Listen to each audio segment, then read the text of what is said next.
sa Lucas chapter 1 verse 26 hanggang sa baba, kwento ng naganap ang kanyang pagdadalang tao ay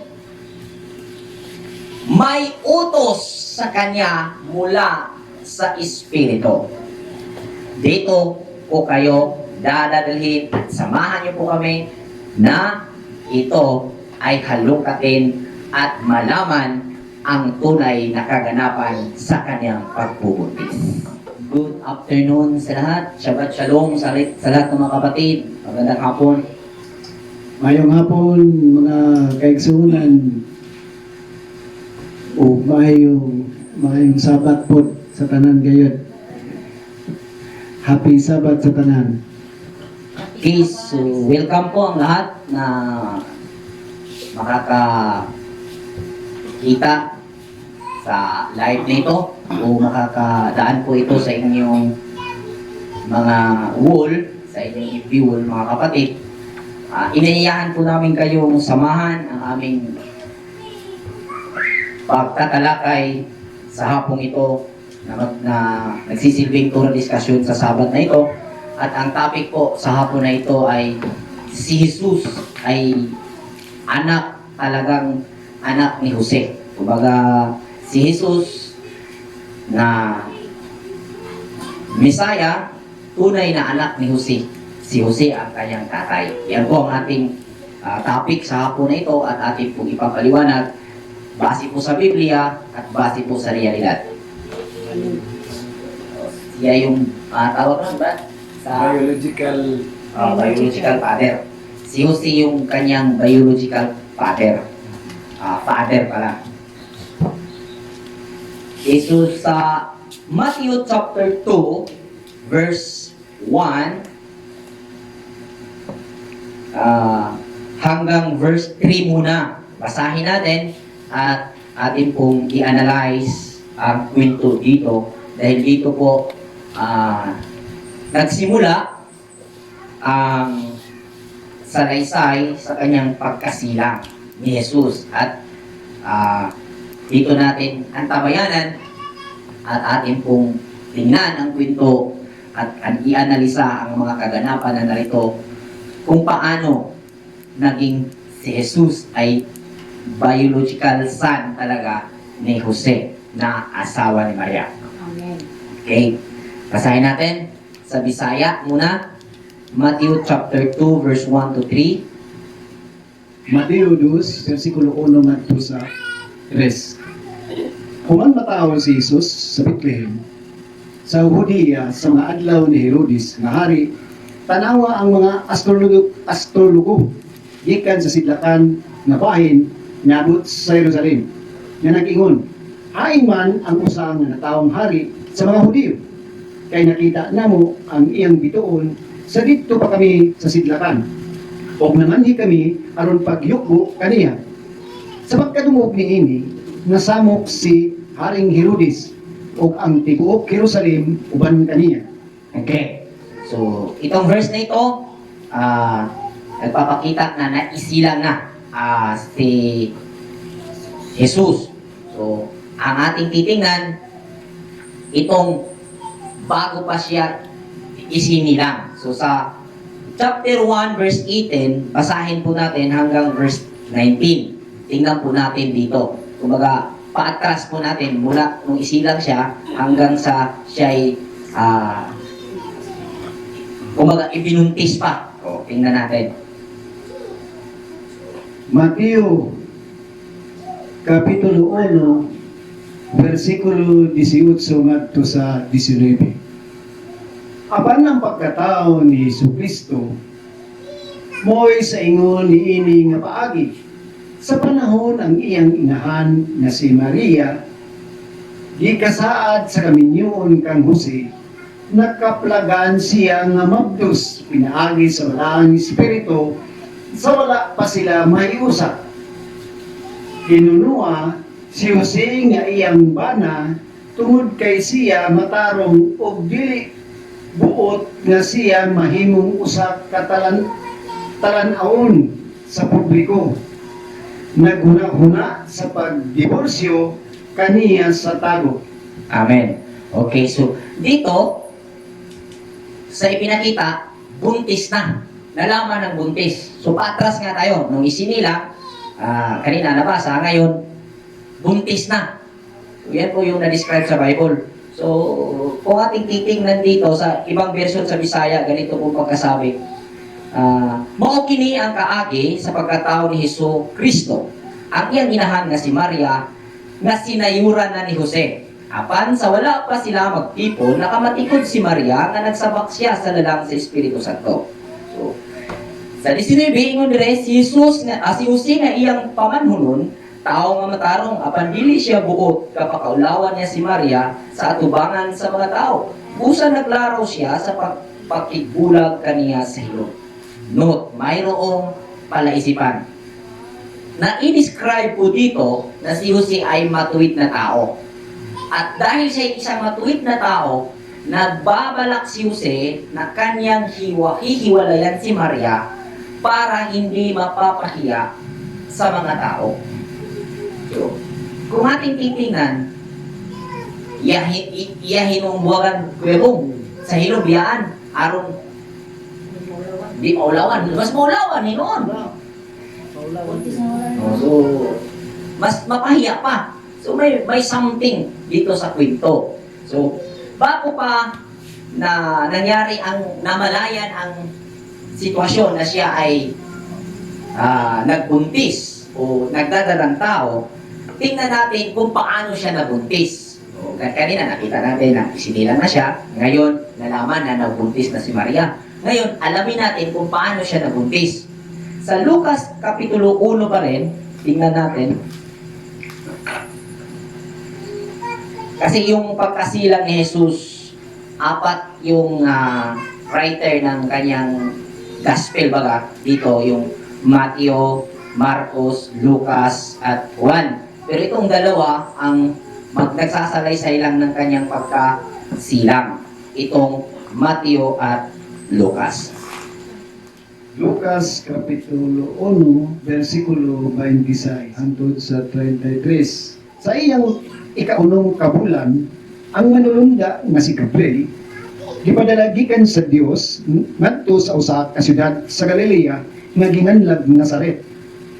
Ngadto sa usa ka ulay nga gisaad sa kaminyoon sa usa ka lalaki nga ginganlag Jose sa balay ni David. Ug ang ngalan sa ulay maoy Maria. Ug sa pag-adto niya sa iyang atubangan, siya mingon, "Maayong adlaw, usa nga gipaboran kaayo si Yahawa naguban kanimo."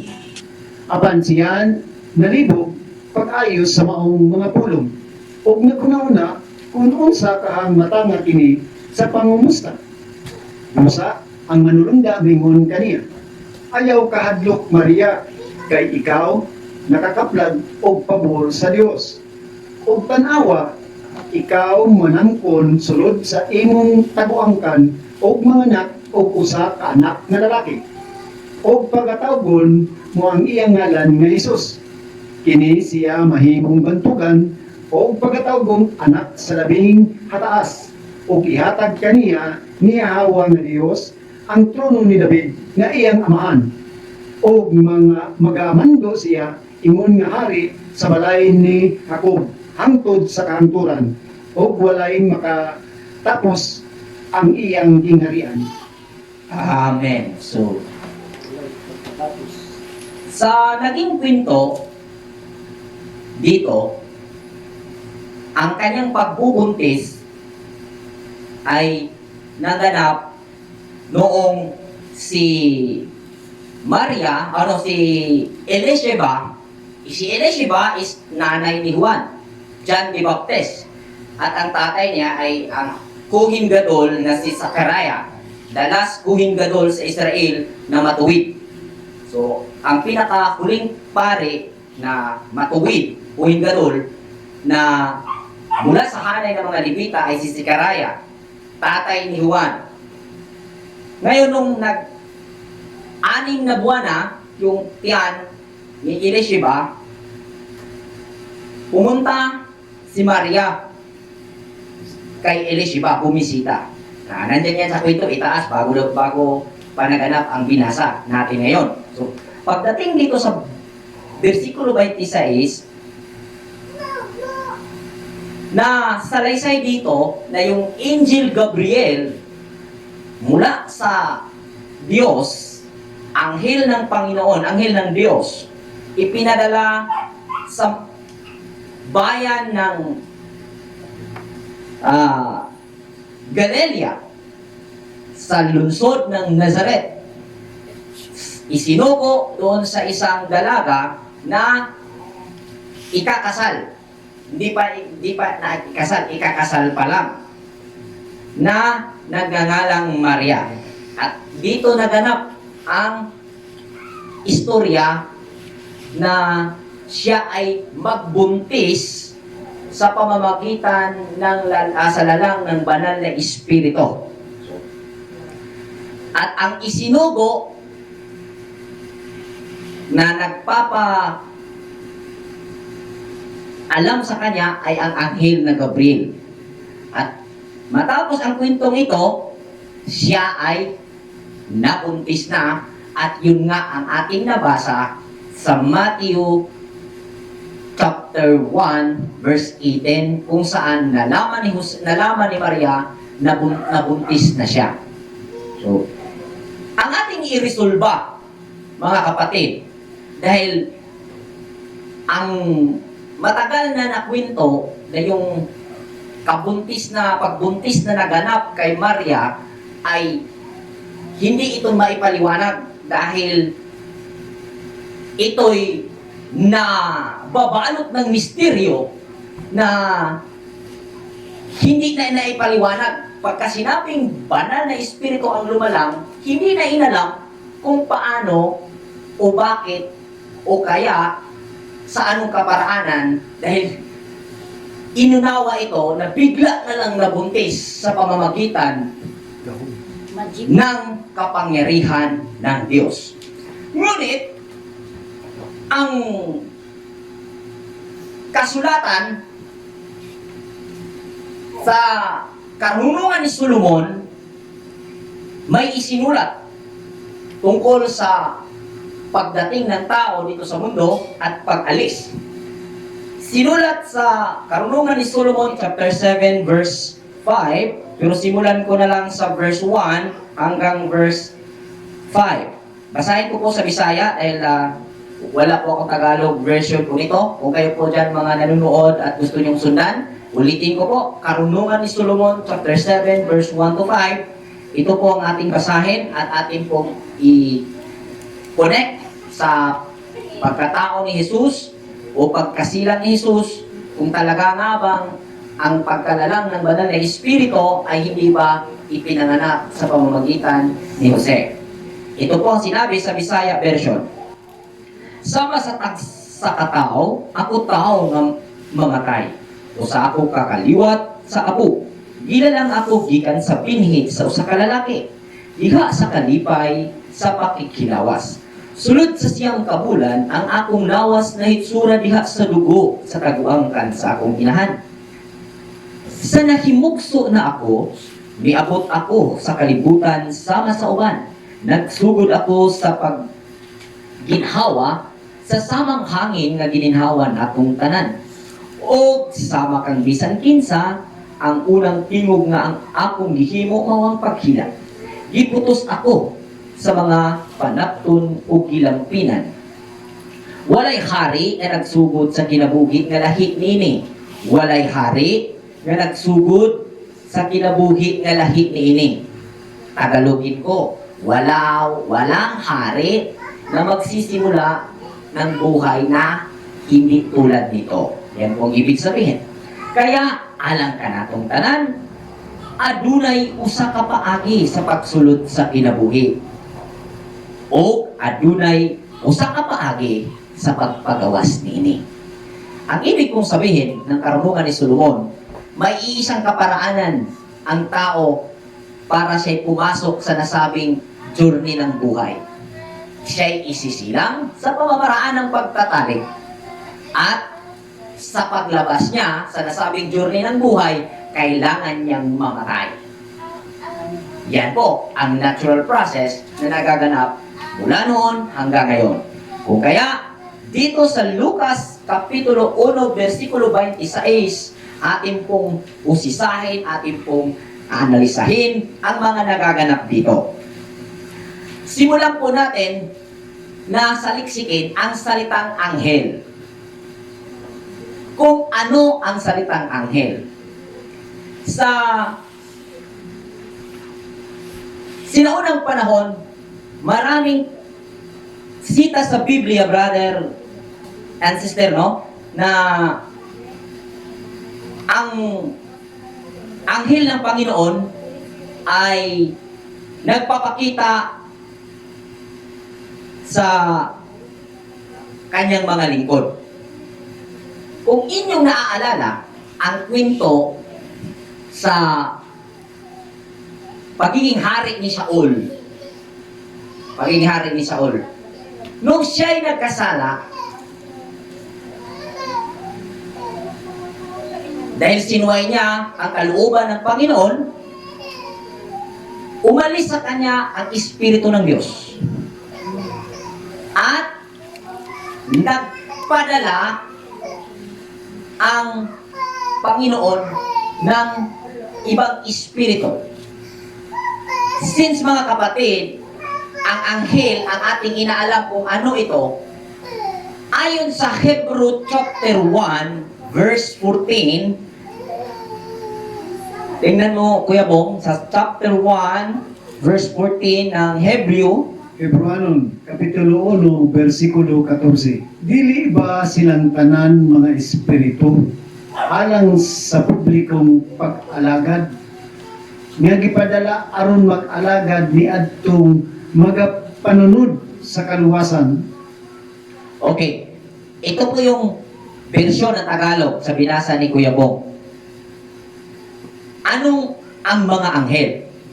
Nagsimula po sa ano ang mga anghel? Verse 14. Kung ganoon, sila'y mga espiritong naglilingkod sa Diyos at mga isinugo upang tumulong sa mga maliligtas.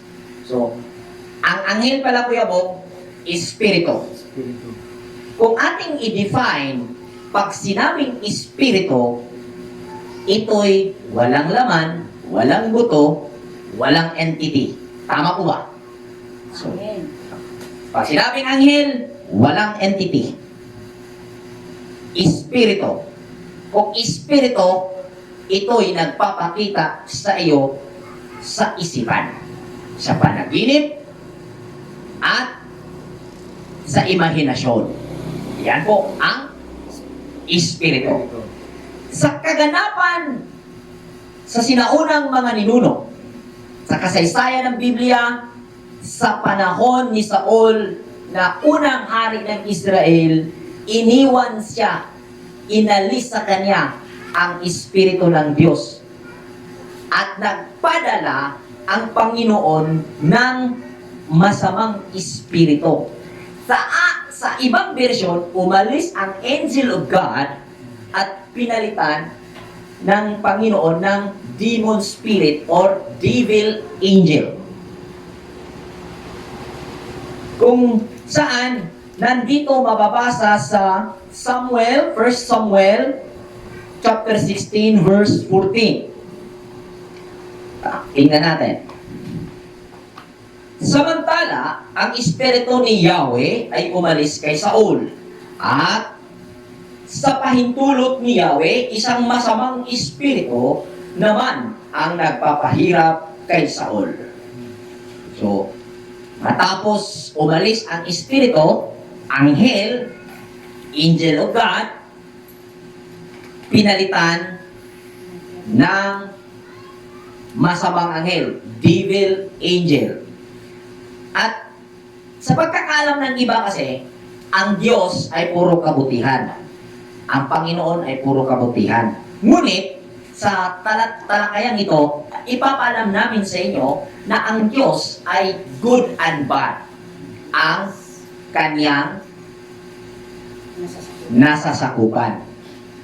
Kung kaya, ating patutunayan sa Deuteronomy chapter 32 verse 39. Deuteronomio 33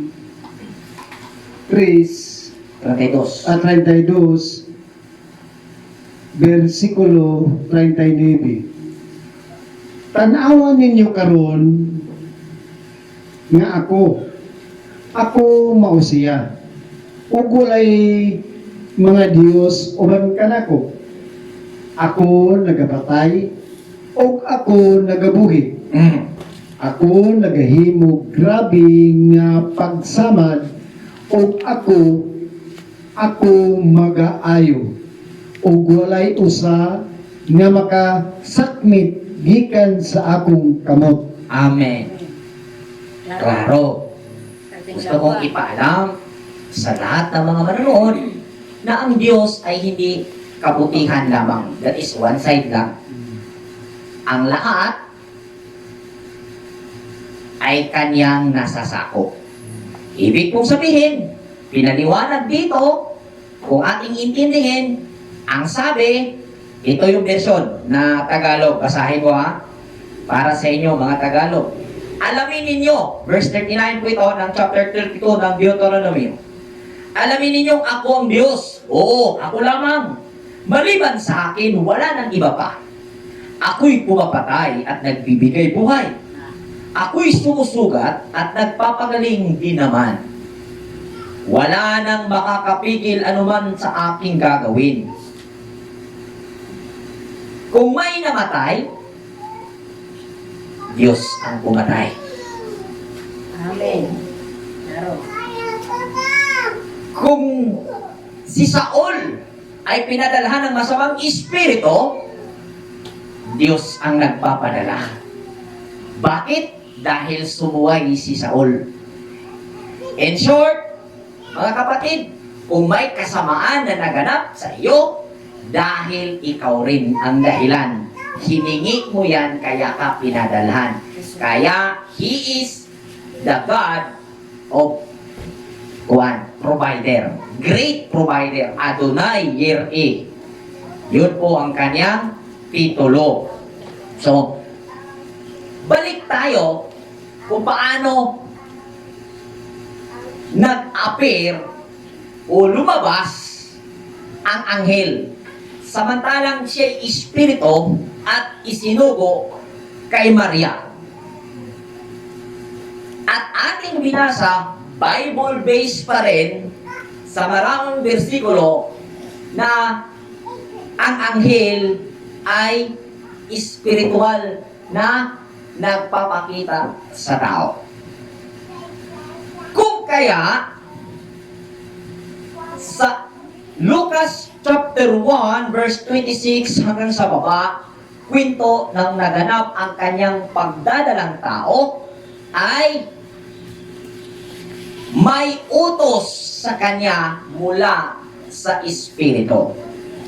Dito po kayo dadalhin at samahan niyo po kami na ito ay halukatin at malaman ang tunay na kaganapan sa kanyang pagbubuntis. So, pag sinabing anghel, espiritu. So, eto, balikan na ko na pong basahin sa Tagalog at atin pong hihimayin. Sabi dito,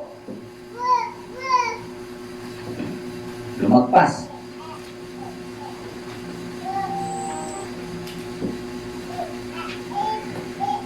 Nang ika-6 na buwan ng pagdadalang tao ni Elizabeth, ang anghel na si Gabriel ay isinugo ng Diyos sa Nazaret ng isang lungsod ng Galilea upang kausapin ang isang dalaga na nagngangalay Maria. Siya ay naitakda ng ikasal kay Jose, isang lalaking buhat sa angka ni Haring David.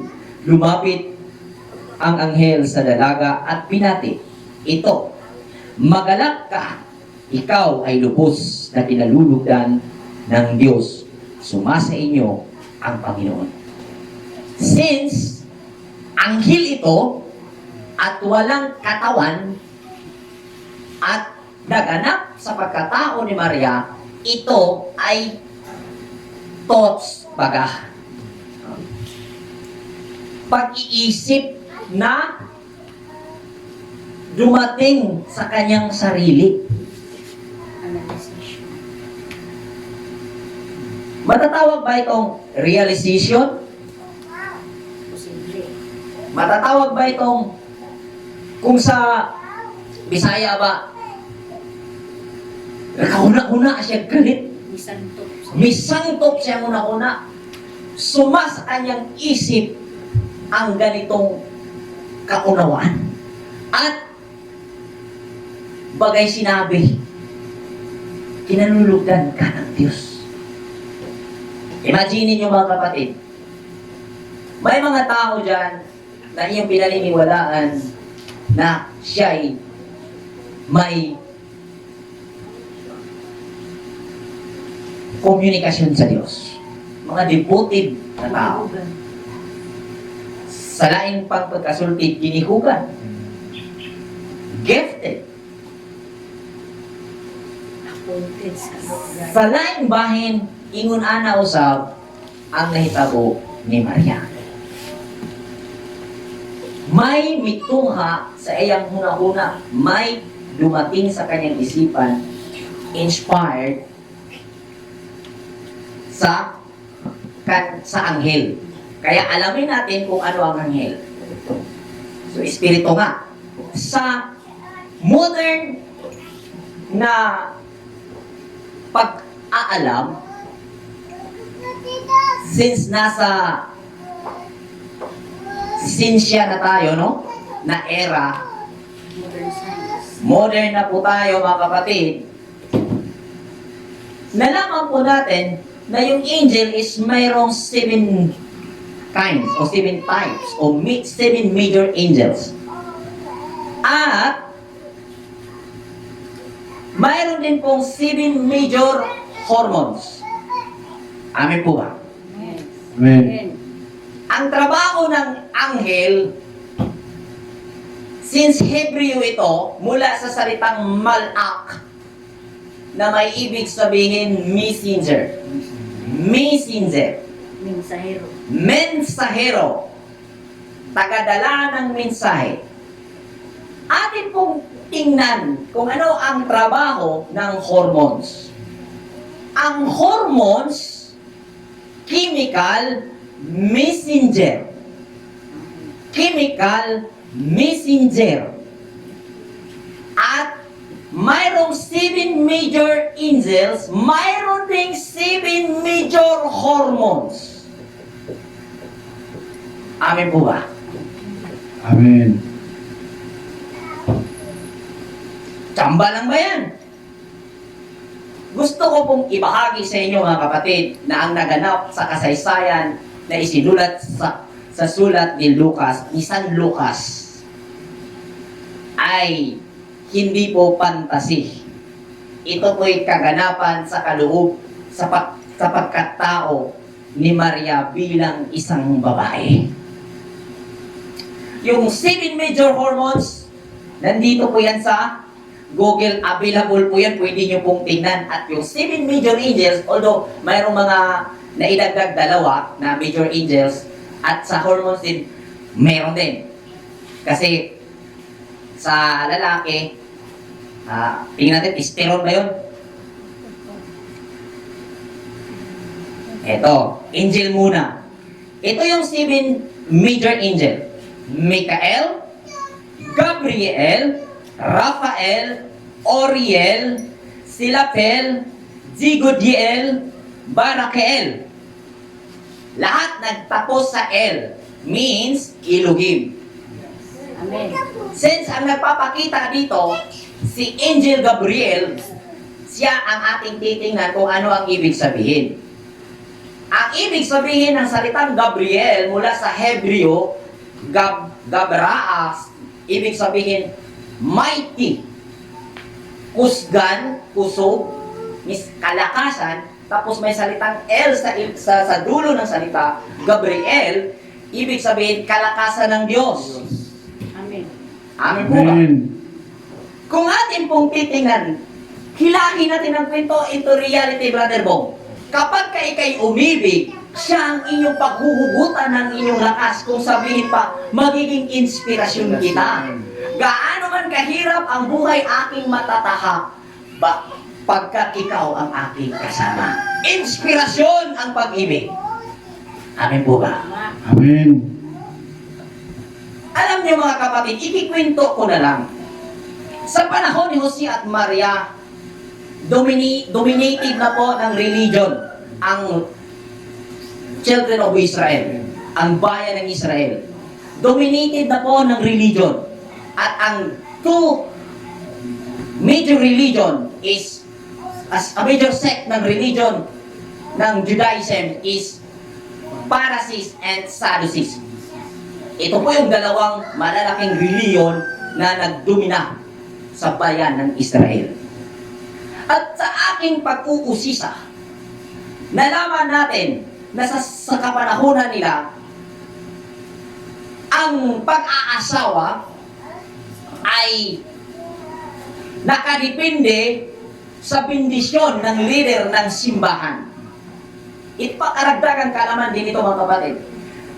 Sa panahon na ito, maging ngayon, hindi kinikilala ng publiko ang bendisyon ng mga magulang sa kanilang anak na nag-iisang dibdib. Dahil mas kinikilala ng publiko ang kasal na isinasagawa ng simbahan. Amen. At mas kinikilalang banal na pag-iisang dibdib, Kuya Bong, yung kasal na isinasagawa sa simbahan. Kahit pa nakasal ka sa mayor, huwes, mas kinikilala ng taong bayan o ng mga tao ngayon Majority. ng majority ang kasal na may isinisagawang seremonyas ng pare. Para sa inyong kaalaman mga kapatid, mula Genesis until Sikaraya, hanggang Sikaraya, no? Yan po yung scripture. Wala pong pare na nagkakasal. Amen. Sakto. Amen. Maging sa aklat ng Leviticus, andyan po lahat ng seremonyas sa pananampalataya ng bayan ng Israel. Wala pong instruction ng seremonyas para ikasal ang lalaki at babae. Wala po. Mayroong mga ikinasal na kaasawa na nasa kasaysayan ng Biblia, wala pong sinabi na sila'y ikinasal ng pare. Tanging bendisyon ng magulang ang nagpapabanal sa pag-iisang dibdib ng lalaki at babae. Noong sa kapanahonan ni Maria, dominated na ng reliyon, Kuya Bong, at pinasok ng pampapampipera. Hindi na ito nilipod-lipod. Tungod kay nakita sa kadaghanan nga gihatagan og dakong importansya ang seremonya sa kaminyoon, gisakyan sa relihiyon. Sakto. Dahil, dahil nakita na pinapahalagahan ang gusto ng nakararami ang bendisyon o ng seremonya ng kasal, sinakyan ito ng reliyon, pinasok. At hindi na pinahihintulutan sa panahon ni Jose at Maria ang bendisyon ng tatay at ng nanay, both side, ng babae at lalaki, na ito'y magiging opisyal na silyo ng kanilang pagmamahalan.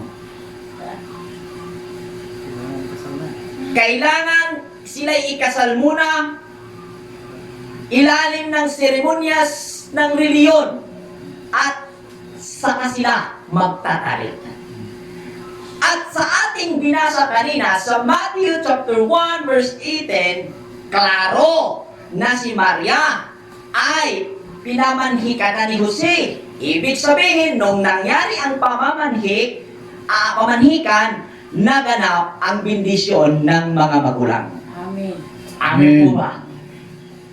Sa kwento ng Deuterocanonical book, Sa kwento ng buhay ni Tobit ng kanyang anak na si Tobias, may kasal na naganap. At tanging nagsagawa ng bendisyon sa kasal na iyon. Sinabi pa roon sa chapter 7 ng Book of Tobit, ang kanilang kasal ay ayon sa kaugalian ng kanilang mga ninuno na isinulat ng propetang si Moises. Sa madaling salita, based on Torah, based on Scripture.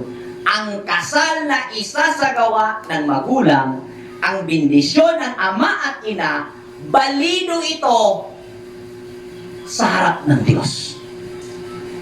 Kung kaya, ang kasal ni Jose at Maria, banal na nung maganap ang pamamanhikan. Ngayon, sa ating binasa dito sa Lucas chapter 1 verse 26, nakita natin dyan na pumunta ang Angel Gabriel kay Maria na dinidescribe dyan na siya ay ikakasal na. Ibig sabihin, nakaschedule na. Kasi ang kaganapan sa panahon nila, gaya din sa panahon natin, ang pamalay man na sa Bisaya, Brother Bungo, ang pamalay, nahimo siyang usa ka panagsabot sa ginikanan kung kano sa himuon ang kasal. Murag na inana siya. Kay lagi, gipailalom naman sa relihiyon nga panggobyerno. Amen ba?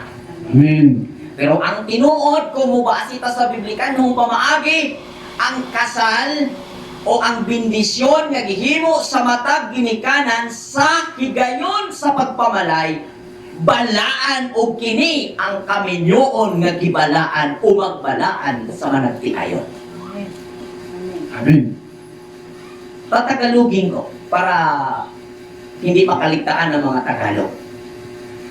Ang katotohanan, ang kasal na magaganap o ang bendisyon na magaganap tuwing isasagawa ang pamamanhikan, yun ang kasal na may kabanalan.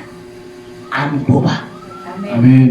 Dahil yan po ang biblical at yan po ang authorized na magbibigay basbas ang ating mga magulang. Amen.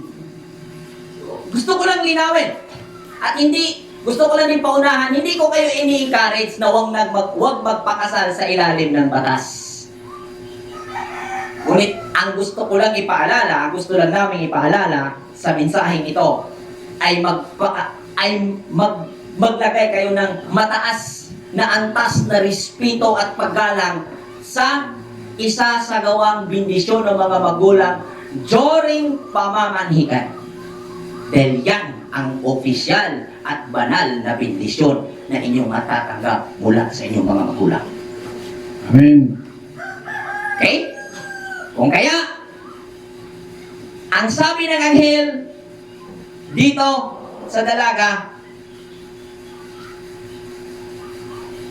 sa verse 28, lumapit ang anghel sa dalaga at binati, "Magalak ka, sumasa iyo ang Panginoon." Since ano natin yung kalagayan ni Maria, ating i-drag, ating hilahin yung sitwasyon niya bilang babae na ikakasal na. No? So, dahil si Maria ay isang matuwid at reliyoso, devoted na babae sa Israel noon at si Jose ganun din. Hindi nila ginawa na suwayin ang mandato ng reliyon. Kumbaga, wa pa ginahitabo, Brother Bong. Wa pa ginahitabong kanang pagtatalit sa dalawa. Ngayon, ang nangyari, andyan yung paalala, pero ano na, muuna na kayo, muuna. Wa pa ka pamalay, nibirada na. So, inana na hitabo. So, kung nato na mabasol kay decision manas kada usa. So, focus lang ta diring Maria. Focus tayo kay Maria. Since si Maria ay isang religious na babae, si Jose religious na lalaki, sumusunod talaga sila kung ano yung mabuti. Nung nagpakita yung anghel, ito ay hormonal effect. No? Hormonal effect. Since angel, hormones din ito. Kung ating titingnan sa sinsya, ito ay estrogen sa kababaihan. Testosterone sa kalalakihan. Tama ba si Ros? Testosterone. Testosterone. Sorry kay di man kita taga-sinsya ngayon. I-connect lang nato, kino-connect lang natin yung sinsya at spirituality na ang nangyari ngayon, Kuya Bong, pagka nag-uusap tungkol sa spiritual at sinsya, hindi talaga nagkakasundo. Ngunit dito sa Torah community ay iisa lang pala. Amen. So ngayon, nasa sitwasyon na si Maria ay ikakasal. Kung ikaw ay isang babaeng ikakasal, sis, sakay paminaw mo. Pinananabikan mo ang lalaki. Vice versa, ikaw lalaki, pinananabikan mo yung babae. Kung kaya, may nag-arise na hormones sa pagkatao ni Maria bilang babae. At ito yung estrogen hormones. Kung saan siya yung responsible para i-activate yung sexual Urge. tawag lang? Urge. Oo, kanang gana ba? Inana na siya, mao gini ang reality. Wala ni bastos, mao ni ang kamaturan. Physical May lipod-lipod niya. Why lipod-lipod na yung mga igsoon? Niya din ang next na senaryo, nganong si Mariaman ang nihimo o ino nato dunay inato nga panghitabo nganong didto man sa kang Maria nahitabo. Bakit kay Maria pumunta ang anghel para magkaroon ng pagtatalik? Dahil si Maria ay isang religious woman, religious na babae, mga kapatid.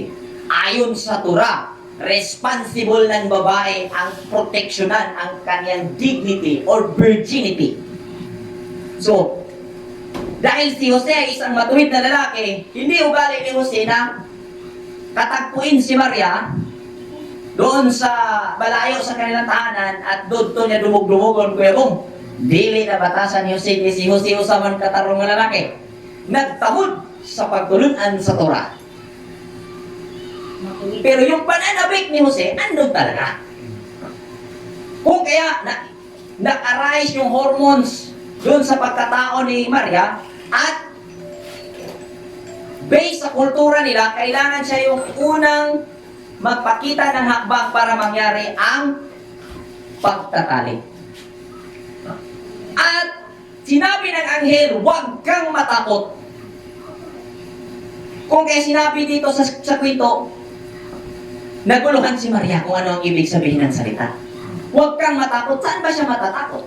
Ano ba ang katakutan ni Maria? Samantalang ang salita ng Diyos na dumating sa kanya siya kinalugdan dahil siya'y matuwid na babae at mapalad na babae. Ang tinutukoy na kinakatakutan niya dito na sinabi ng anghel, huwag kang matakot, yung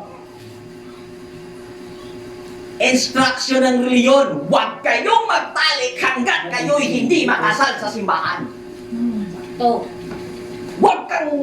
Huwag kayong susuway dyan dahil pag kayo'y nagtatalik na hindi kayo kasal sa simbahan, abomination yan, fornication yan, kasalanan yan. According sa religion. According sa religion, man-made law. Yes. Tinawag ito sa Hebreo na takanot, mga batas na ginawa nila para ipasunod sa mga mamamayan ng Israel sa panahon ni Yeshua o ni Jesus Christ. Ngayon, sinabi, huwag kang matakot. In-inspired siya sa feelings, sa hormones na di mahadlok. Mutik o muhakbang si Maria para mangyari ang pagtatalik. Take charge. Oh, ganun po yung nangyari. Tingnan niyo po. Nung sinabi, huwag kang matakot para siya'y magbuntis. Pinaalam sa kanya, siya'y magbuntis. Alam naman natin, kakabasa lang natin sa karunungan ni Solomon, walang ibang kaparaanan para pumasok ng buhay. Magtatali? Karunungan ni Solomon, chapter 7, verse 1 to 5. Walang ibang kaparaanan para pumasok ang tao sa buhay. Sa pamamagitan ng pagtatalik ng lalaki at babae, at sa kanyang pag-alis siya'y mamamatay. Physically. Kung kaya, hindi iyan kasinungalingan at yan ay isinulat, may titulo pa, karunungan ni Solomon. Alam natin na ang karunungan na meron si Solomon ay hindi po personal na kanyang sarili, kundi yan ay galing sa Diyos. Ibig bang sabihin na quick question, kung di mo ito paniniwalaan at ihihiwalay mo ang pagkasilang ni Jesus at ang pagkabuo ng kanyang pagkatao, ay na-quick question dito sa panahon ni Solomon, ang karunungan na nandun sa kanya na yun ang karunungan ng Diyos ay kulang? Tama ba? Dapat dili question nun. Unawain natin. Since hormones effect ang nangyaring kwento ng pagpapakita ni Angel Gabriel o yung pag-appear ng anghel sa katauhan ni Maria dahil nananabik si Maria sa bawat isa nila ni Jose. Dahil sila'y opisyal na mag-asawa na ayon sa biblical na kultura. Dahil sila'y nabasbasa na ng kanilang magulang dahil sila ay kasal na sa pamamagitan ng pamamalikan. Amin po ba? Kung kaya, sa panahon na iyon, ang pagbubuntis ni Maria sa pamamagitan ng ganong inspirasyon ay lalang ng banal na espiritu dahil hindi nila sinunod ang relihiyon, kundi ang sinunod nila ang kultura base sa biblical na kaugalian ng kaninunuan.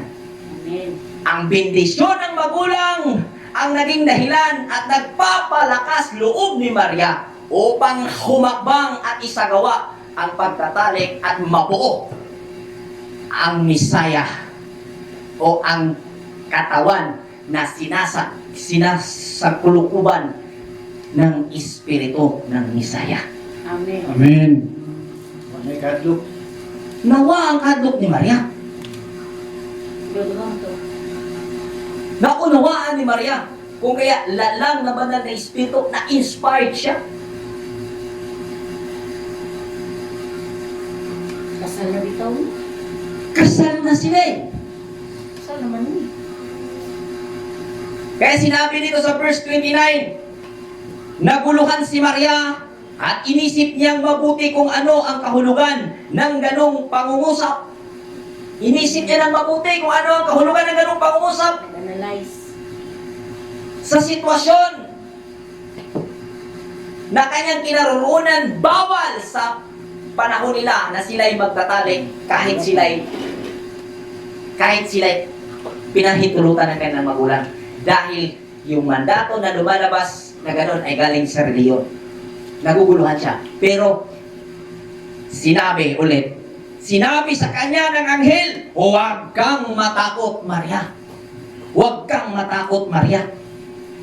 Sapagkat naging kalugod-lugod ka sa Diyos, makinig ka, ikaw, maglilihi at manganganak ng isang sanggol na lalaki.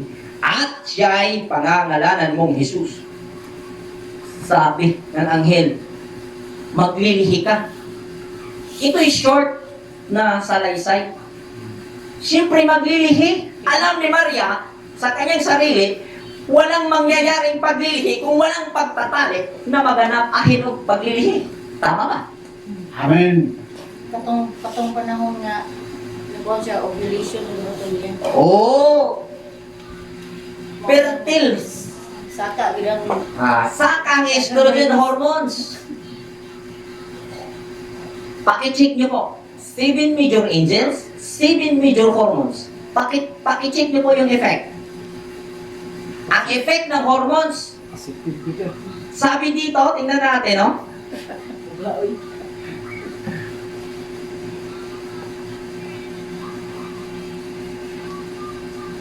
What are hormones? Hormones are chemicals that coordinate different function in your body by carrying message through your blood, through your skin, organs, muscles, and other tissues. These signals tells your body what to do and when to do it. Hormones are essential for life and your health. Sabi, these signals tells your body what to do and when to do it. Hormones are essential for life and body. Ano ang sabi sa Hebrews chapter 1 verse 14? Verse 14, sila'y mga espiritu na ipapadala ng Diyos para tutulong sa tao. Akma po sa sinsya na ang hormones magbibigay sa iyo kaalaman para unsa magbigay signals. Kung kaya may tao na nag-hormonal imbalance, mainit ang ulo. Yes. Amin po ba? Amen. Mainit ang ulo. Nag-hormonal imbalance. Menstruation. Pag nag-nervous breakdown, nagkagulo-gulo ang mga hormones, kung kaya nalito-lito ang utak ng tao. Correct. Amen. Angels.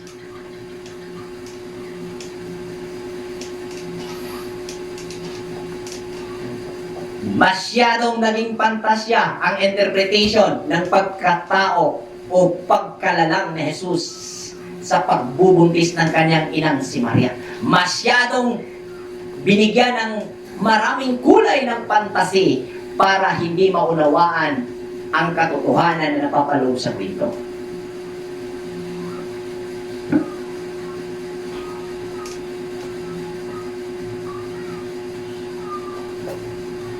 Ang sabi sa meaning ng Gabriel, known as the messenger, messenger angel, associate the communication and revelation. Kung prangka-prangka na nga pagkasulti, kanang matarong ka nga lalaki o babae, kamo kamupugong sa imong kaugalingon kung kanus ani mo himuon ang pagpakikilawas sa imong gihigugma. Amen ka. Amen.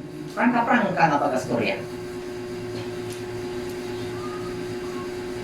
Sila, kailangan natin tugod sa binikanan. Hinungdan na ang pagtugot sa ginikanan, gusto na kong i-encourage ang tanan nga tagaan og mas labaw nga importansya. No? Tatagalogin ko, gusto kong i-encourage ang lahat ng mga kabataan, dalaga at pulitao ba, binata at dalaga, na mas igalang nyo at irespeto ang bendisyon ng iyong magulang kaysa isasagawa na bendisyon ng iyong reliyon. Amen. Amen. Wala po sa Biblia yan. Wala sa kultura ng mga mananampalataya sa Diyos na mas kilalanin ang bendisyon ng reliyon sa inyong pag-iisang dibdib. Hindi po yan biblical. Kasi, ang masaklap ngayon, ang iba hindi na nagpapaalam sa magulang dahil sabi nila may nasa tamang edad na sila, kung kaya hindi na kailangan ng patnubay ng magulang o pahintulot ng magulang para sa kanilang pag-aasawa. Dumiretso na sila sa bendisyon kung saan ingrande, kung saan tinatawag na legal. Ngayon mo na yun ang legal. Legal. Pero in a spiritual aspect, illegal. Kana uban sa relihiyon.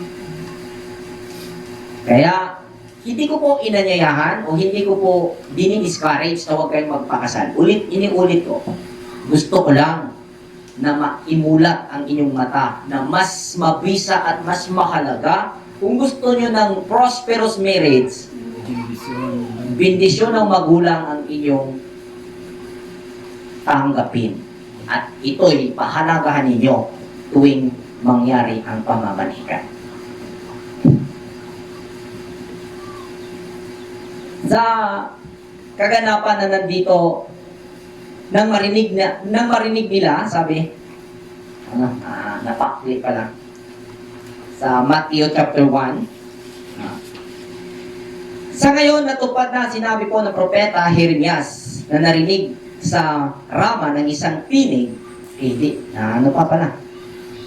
Subalit dahil ng isang taong matuwid na si Jose, kanyang mapangasawa, ay ayaw nitong malagay sa lubos na kahiyan si Maria. Binalak niyang hiwalayan si Maria ng palihim. Ngunit habang pinag-isipan ito ni Jose, nagpakita sa kanya sa panaginip ang isang anghel ng Panginoon at sinabi kay Jose, anak ni David, huwag kang matakot na pakasalan si Maria sapagkat ang sanggol na dinadala niya ay mula sa Espiritu Santo. May paintulot. Ang verse 19 is twisted verse. Twisted verse. Tinitwist po siya. Tingnan niyo po. Matinong tao, tapos Matinong tao tapos hiwalayan niya ng lihim. anong klase Tingnan niyo po. matuwid na tao. Alisin niyo yung verse 19, idugtong niyo verse 20. Flawless po, basahin ko. Simulan ko sa 18, alisin ko yung 19, idugtong ko sa 18 yung 20. Ito ang naganap ng ipinanganak ni si Kristo na si Maria na kanyang ina at si Jesus ay nakakatakda ng magpakasal. Ngunit bago sila may kasal, nalaman ni Maria na siya'y nagdadalang tao sa pamamagitan ng kapangyarihan ng Espiritu Santo. Ngunit habang pinag-isipan ito, okay? Ngunit habang pinag-isipan ito ni Jose, nagpakita sa kanya sa panaginip. Sakto lang. Pero kung idugtong ang 19, makakalito. Dahil matuwid na tao si Jose, pero hihiwalayan niya si Maria. Bakit ba niya hihiwalayan? Dahil ito ang bersikulo na tinitwist upang takpan at patabain ang kwento na si Jesus ay hindi anak ng pagtatalik. Anak yan ng pagtatalik. Si Jesus. Pero si Kristo hindi. Amen. Dahil si Kristo ay anak ng Diyos. Si Jesus, anak ni Jose. Si Kristo, anak ng Diyos. Amen. Dapat mong maintindihan yan. At hindi siya ipinanganak sa pamamagitan ng pagtatalik. Ipinanganak ang Kristo sa pagkatao mo, sa pamamagitan ng pagkakaroon mo ng magandang kalooban sa pagsagawa ng mabuti sa iyong sarili. Amen. Amen. So, hinga natin ang komento si Kuya Bubong tungkol dito. Ano ang kanyang masasabi sa kaganapang ito na talagang si Maria ay nagbuntis sa pamamagitan ng pagkatalik. At ang sinabing dalang ng banal na Espiritu, ito ay sa pamamagitan sa pagsunod nila sa original na mandato ng kanilang kultura na ang kasal ng magulang ang nagbibigay pahintulot sa pagtatalik. Kaya tinatawag na banal na Espiritu ang lumalang kay Jesus dahil hindi po dahil sa relihiyon sila ay nagtatalik, kundi dahil sa bendisyon ng magulang na siyang pinahintulutan ng Diyos sa pamamagitan ng kulturang nakita natin na isinagawa mula noong unang panahon ng ating mga ninuno. Tingnan natin, anong masasabi mo nito, Kuya Bong? Magandang hapon mga kaibigan. No? Malinaw pa o kasikat ng araw. Itong mga pagsasalaysay base sa nababasa natin dito sa binabasa nating talata dito sa Biblia na ang mga kaganapan in realidad talaga dito sa atin na mabuo yung pagkatao sa pamamagitan ng pagtatalik ng babae at lalaki. Walang ibang paraan. Kahit na sa mga hayop, wala ka talagang maisipan na sadyang ganun lang nangyari na One snap. one snap of your finger, Buntis Mabuo agad. na. mabuo na. May mutation with that. May ano talaga na process. So, yung proseso na nagaganap dito, ito yung katotohanan, realidad sa ating physical na pagkatao. Wala talagang ibang kaparaanan. So, yung sperm at egg cell ng both lalaki at babae, yung mag-meet doon, meron man yung proseso. Sa science, meron din yan na pag nakapasok na yung sperm ng lalaki at mabuo doon. So, yun ang tinatawag na fertilization. So, merong sa amin, doon sa ako pa nag-aaral sa biology, ito yung kaparaanan. So, yung pagtatalik, mahalaga talaga yun. Na, yung, bali, yun ang gasa ba? Gasa na sa Kagaytasan. Nga maun ay mahitabo. Yung ultimate procedure. Oo. Sa pagpalitan. Wala talagang ibang kaparaanan.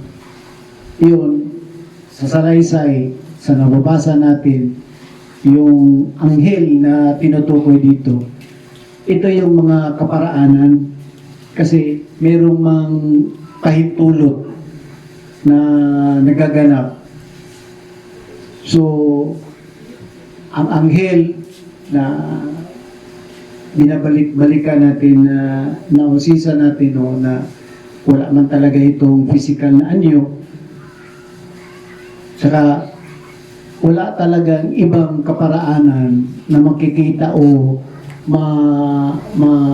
ano mo ang anghel dito lang sa iyong isipan through dreams, damgo ka na kay mga imahinasyon sa iyong mga sarili na yung magaganap pa sa una-una ba na to.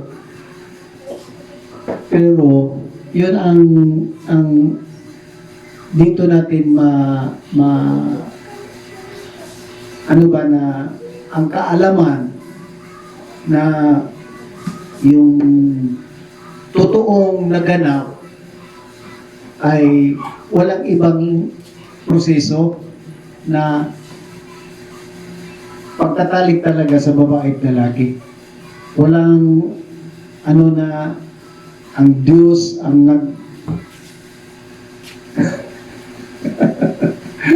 mahirap ano yan at saka huwag nating gawin na fantasy at saka yung huwag nating isipin na mas makapangyarihan na sa isang iglap tumubo yung ano doon sa sinapupunan ng babae tapos pambihira talagang kapangyarihan yan.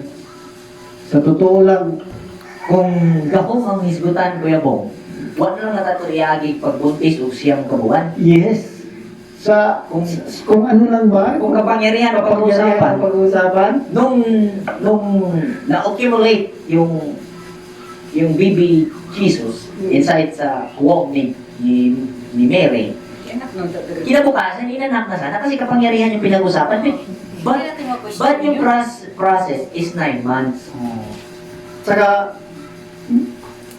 meron tayong mababasa dito kung Ano ang paraan? ano ang paraan. Pagpasok sa buhay at Oo, pagpapalis. yung pagbubuntis, sinalansay dito na dadaan talaga sa 9 na buwan. Oh. So, Meron eh. meron talaga. So, sa unang mga, dito sa Old Testament, at saka sa New Testament, magkano yan? Walang naghiwalay doon. Di ba? Hindi yan magkaaway. Oo, di yun magkaaway. Kasi yung Supplements. yung New Testament baga, or itong tinatawag na New Testament from Matthew to Revelation, mga kapatid, ito'y result nung sa pangangaral nila sa tinatawag na scripture. Kasi pag sinabing scripture, sa panahon nila, according to scripture, sa panahon nila, kapag sinabi ng isang apostol o taga-pagsalita, according to scripture, yan po ay from Genesis to Sikaraya. According to scripture, yan po ang saklaw. Kapag ngayon sabihin mo, according to scripture, hanggang Revelation, mali po, mali ka doon. Gusto kong linawin to. Dahil ang Matthew to Revelation is testimony noong kanilang ipinangaral ng may tamang kahulugan ang scripture. Testimony po to. Itong New Testament is a testimony kung paanong ipinangaral ng may tamang kahulugan ang scripture sa grupo ni Jesus Christ at sa kanyang mga apostoles. Amen. Dahil, iba rin, kuya mo, sa history, world history, ang Biblia, tinawag na Biblia, o New Testament, Matthew to Revelation, is compile po siya noong first century. Yung estimate, first century. Ngunit, namatay ang mga apostoles 70th century. Yung 70 AD, no? I mean 70 AD. Namatay po sila 70 AD. So, patay na lahat ng apostoles, wala pa na-compile ang New Testament. Hindi alam ni Matthew na ang kanyang ginawa ngayon, noon ay nagiging Biblia ngayon. Hindi alam. Dahil huwag mong sabihin na ito ang katotohanan dahil ito yung pinangaral ni Matthew. Hindi. Nung ipinangaral niya ang Torah o nung ipinangaral niya ang Scripture, yung binasa mo ngayon, yan ang kanyang explanation. Kaya huwag mong isipin na kontra ang New Testament sa Old Testament dahil ang New Testament is product sa Old Testament. Amen. Amen. Amen. Resulta. Results. Kung kaya, may mga ano dito ba? May iba nag-iisip na. Kasi ito, wala na yung dati, bago na kasi ngayon. Abolish nila. Abolish na rin. Hindi kapatid eh.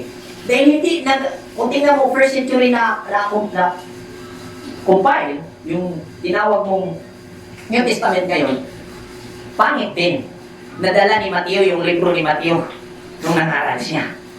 Huwag mo akong lukuhin, nadala ni Pablo yung libro ni Juan nung nangaral siya. 70 AD, namatay na sila. Kwentahin mo.